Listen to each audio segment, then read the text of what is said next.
flooring it, he's flooring it, he's flooring it. Bye! Bye, Felicia.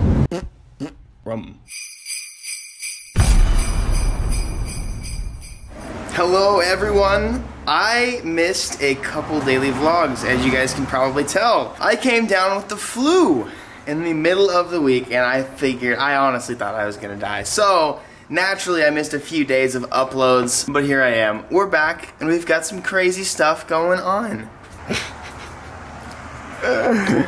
This is actually how I drove the Z off the trailer. I was like, I don't care. This is when I was getting sick. I was like, I don't feel good. I'm driving off the trailer. I don't care. That Fitment dough.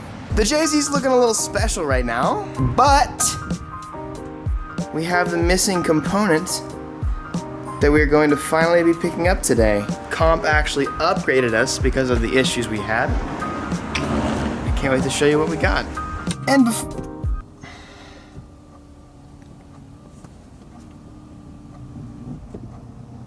before we get started with this video, today's sponsor is Dazzle Pro. I never promote things unless I honestly think they are the greatest thing of all time. I was so against spending more than like $3 on a toothbrush my whole life because I thought that they did the job correctly. But I've used the Dazzle Pro for a month now. My teeth actually feel clean all the time, front to back. The Dazzle Pro does 40,000 brush strokes per minute. It's over 100 times more powerful than manual brushing. They have multiple modes you can use. Clean, soft, like Megatron 6000 mode, and then a massage mode. And I can save you a ton of money. If you use code Shanks50 in the link I provide you in the description, you're gonna check out for less than 65 bucks. And that is an incredible, incredible deal because the competing brands are like hundreds of dollars. Or if you just wanna buy somebody a gift for the holidays or something, if somebody got stanky breath in your family, you really need to fix their life around. I can't stress enough how sick this toothbrush is. It is the best thing that's happened to me since I got the Z.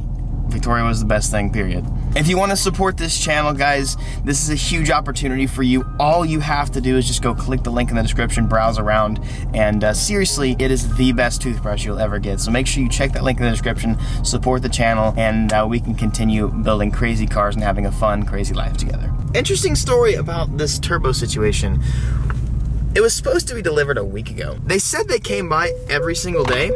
They never left the door card, and we were there almost every single day. I was sick 2 of the days, and we were home 1 of the days. And they never actually showed up, and they said that they did, so that's really interesting. FedEx never ceases to just really impress me with terrible customer service, so we're having to drive all the way here and grab our turbo ourselves. Oh, big shouts to FedEx for always messing every delivery up. Sweet. Need to get an elbow welded on it, then we can put it in the car. Then I gotta retune it because it's a different turbo. It's been a little while, but look where we are, boys and girls. Oh, can't get the vans dirty, dude. Hold up, dude. This is what my Z is gonna look like at the end of next Lone Star season if I don't chill out. If I drift with Kevin, actually, nah, maybe not. All right, here is the old turbine housing. So I guess I'll show you guys the new one. Oh, dirty nasty. It's nasty over here. What's up, brother? What's up, man? I hear you're building a new drift car for the 2019 season. Yeah. Okay. Still sticking with the 14? Are you gonna do SR again? Yeah, for Texas. Bro, that's exciting. You're not gonna have a, well, I guess this car might probably look pretty similar to your one outside pretty soon after the season starts. I hope not. I had that one for 4 years. So but I'm pretty sure like that car looked good at the beginning of this year though too, so. But you did, to be fair, you did hit a stop sign. I got, well, a sign. The sign's up there. Oh, you actually have it! And I made... Kevin literally was street drifting, and he literally hit a sign. That's why he doesn't have a wing. That's why his whole car is just begging to be restarted. So we have a turbo to unbox. So this is the old boy. Let's go check out the new boy. I am excited to see this. Ooh. Look at this.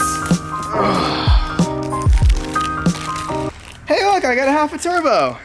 So this is a 6065, just like that one over there that was in my car. But this, a couple different things. They upgraded me to a ball bearing.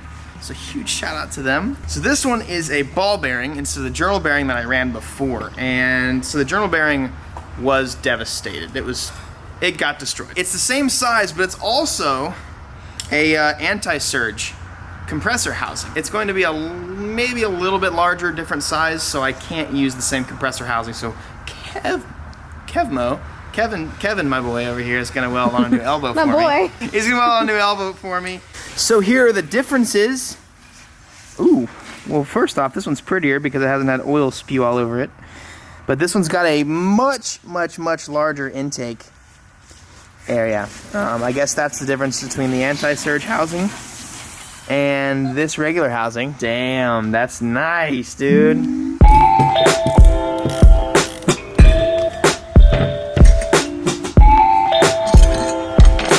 That's all that holds it in there?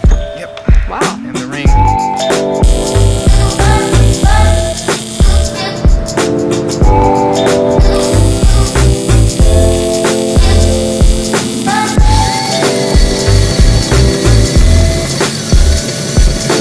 And we have the finished product. A little titty back in. I can never remember what those are.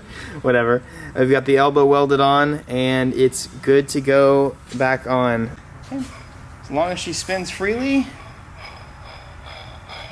Alright, so we're not touching the compressor housing. It's all tightened down. This, I'll need some Teflon tape on whenever I get home, but the new turbo. I want you guys, make sure you check out, he's like being a little quiet in the back, make sure you guys check out Turn 5 Fab, Kevin's dank meme shop. He does cages, he does literally any fab work you need, and he's gonna cage and tube any or all of my cars sometime in the future. But make sure you guys check him out. I'll put a link for you guys to check him out here in the description. But give my homie some love. Now I've got a little something for you guys. It's been a while since the Subaru was off, or it's on the channel, and it's finally back. The day we picked it up is the day I started getting sick, and I was not filming, but we had to pick it up anyways to avoid late fees. So I didn't get any of that filmed, but it is at the shop, and I really want to show you guys what she looks like. It's not pretty, but it's better. Does the Del slow? Want a little bit of Daddy's twin turbo V8? Oh, here he goes, here he goes. He's flooring it. Look at him. That's an old thing. Hi. He's trying to keep up, bro. He's trying to keep up. He's flooring it.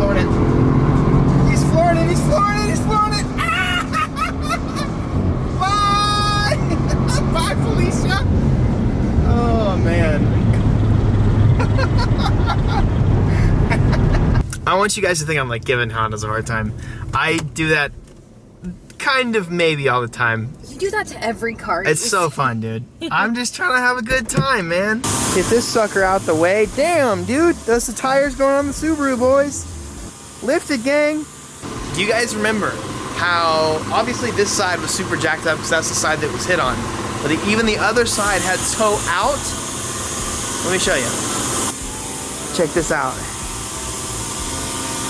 She's straight, this is straightened out, and the awesome thing is, this is now even. This side was actually shoved up a bit, and so that's gonna be straight. I'm gonna actually be able to put this quarter panel on without any like height differences. This is still a little bit towed in, so you can actually see right here where they kind of like did all this work. It kind of just broke apart, so I'll just do some little light welds there. But you can see here, it's still a little towed in. I'm pretty sure something is still bent in there, and it could still be the subframe, and I still have one just sitting somewhere around the shop. I am so psyched because we are, like, the frame damage is fixed. So the plan from here on out is tomorrow we're gonna be here and we're gonna tack weld the body back on. We got a little bit of body work to do, but we're gonna tack weld the quarter panel, and we've gotta put the rear glass back on. That's kind of like the last thing we do. We gotta put the trunk back on, put the exhaust, but like we just gotta piece the car back together at this point. And then when the car is ready, I do need wheels. Hopefully, assuming everything still lines up correctly, doesn't look like things adjusted too much, but hopefully come tomorrow, we will be able to go ahead and start putting everything back together. And then Victoria will have a manual car to drive everywhere. We thought the 350Z was going to be a good car for you to drive everywhere, but it's now very... it's an unsprung six. It's very hard to drive. I said I wouldn't ever do this again, but I have some motor mods for it. Whoopsies.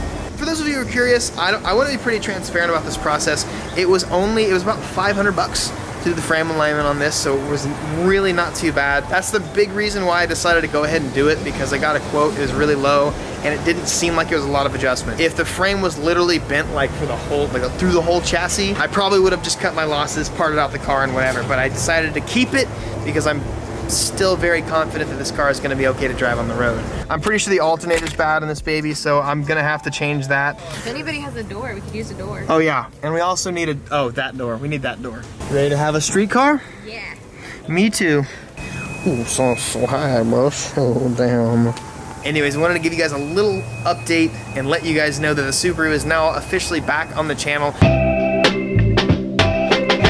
So one thing I will honestly say I did forget about is with a journal bearing, you don't have direct fits like this. This turbo is already restricted in the top, and it's already got its fitting that you need straight to the hose. And then on the bottom they have a different fitting too. The journal bearing, you basically just have this open feed because oil is supposed to just, in theory, flow straight through the turbo and come straight out. So, definitely forgot about that part, but I'm still gonna test fit it because I need to know. I definitely need to know if that elbow fits, so I'm gonna put it on there and we'll just imagine that it works.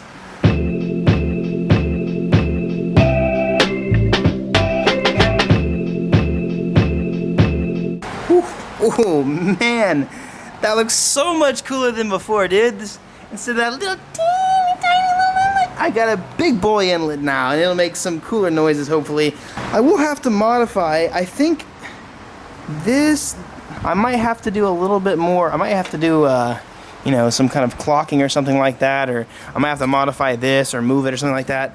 Or I might actually have to just end up cutting this.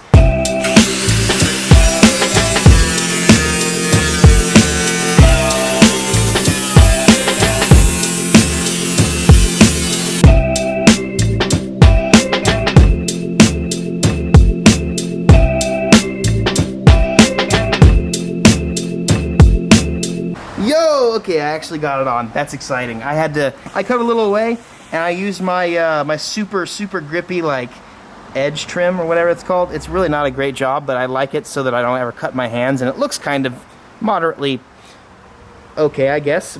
Cool. We now have a little bit bigger hole, and it fits. We good, gangsters. I would love to be able to go get these connections tonight and get this car running, but unfortunately, Dallas now has California tier traffic, and it's already past 5, so if I left now, I would not even get close to the store by the time they closed. Thank you guys for watching, and I do want to encourage you guys, check out the link that I have for you guys for the toothbrush. It is I wanted to sit here and keep telling you it's the greatest thing ever, because it really is. And then also make sure you check out Turn 5 if you need any fabrication work done in the Dallas Metroplex. Also, I need an open diff for this, and I need to sell this diff after I get that diff welded. But that's it. Thank you guys so much again for watching. I'll catch you guys tomorrow. Peace out, and have a good one.